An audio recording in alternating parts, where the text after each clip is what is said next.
ইসলাম শিক্ষাকে শিক্ষা খাত থেকে বাদ দেওয়ার পরিকল্পনা চলছে বাংলাদেশে। ইসলাম শিক্ষার প্রাথমিক শিক্ষা ব্যবস্থা হলো মক্তব শিক্ষা, আর এই মক্তব শিক্ষাকে বাদ দেওয়ার সুপরিকল্পনা চলছে বাংলাদেশ ধর্ম মন্ত্রণালয়ে। ধর্ম মন্ত্রণালয়ের অধীনে চালিত ইসলামিক ফাউন্ডেশনের মসজিদ ভিত্তিক শিশু ও গণশিক্ষায় প্রায় ৮০,০০০ কেন্দ্র পরিচালিত হয়।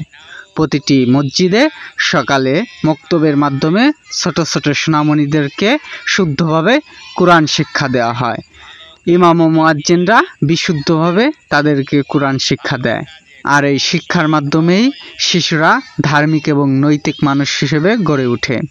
যার কারণে কিছু কুচক্র শিক্ষা থেকে ইসলাম ধর্মের শিশুদেরকে দূরে রাখতে এই ধর্ম শিক্ষাকে বাদ দেওয়ার পরিকল্পনা চালাচ্ছে, যা বাংলাদেশের মতো সংখ্যাগরিষ্ঠ মুসলিম রাষ্ট্রে মানানসই না। তাই আপনারা সকলে যার যার স্থান থেকে এর বিরুদ্ধে প্রতিবাদ করে তুলুন।